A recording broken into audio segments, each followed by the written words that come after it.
விடியா திமுக ஆட்சியில் அரசு பேருந்துகளில் போதைப்பொருள் கடத்தல் சம்பவங்கள் அதிகரித்து வந்த நிலையில் தற்போது துப்பாக்கியையும் மர்ம நபர்கள் துணிகரமாக கடத்தி சென்றது மக்களிடம் அதிர்ச்சியை ஏற்படுத்தியுள்ளது.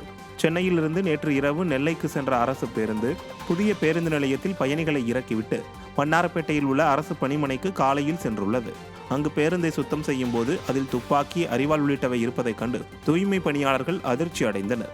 இது குறித்த புகாரின் பேரில் விடியா போலீசார் மேற்கொண்ட விசாரணையில் கோவில்பட்டியில் இறங்கிய ஒருவர் பயணித்த இருக்கையின் கீழ் துப்பாக்கி இருந்தது தெரியவந்துள்ளது.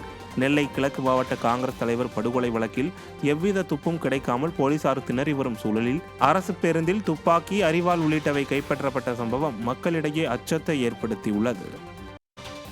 கடலூர் மாவட்டம் விருத்தாச்சலம் அருகே கோயில் கட்ட 1 லட்சம் ரூபாய் கேட்டு திமுக ஊராட்சி மன்ற தலைவரின் கணவர் மிரட்டுவதாக புகார் எழுந்துள்ளது.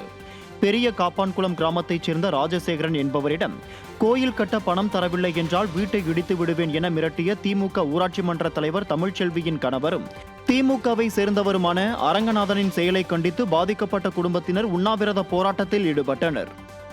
காப்பாங்குளம் ஊராட்சி மன்ற தலைவர் ராஜசேகரன்கிட்ட 1 லட்சம் ரூபா பணம் கேட்டிருக்காரு.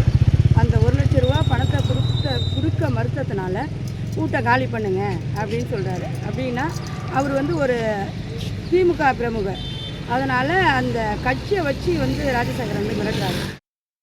1 லட்ச ரூபா பணம் கேட்டு என்னை கொலை மிரட்டல் விடுறாரு. கொடுக்கணும்னா ஊரை விட்டு காலி பண்ணுவான், சேசிக்கு விட்டு வண்டி இடிப்பான், ஒரு 20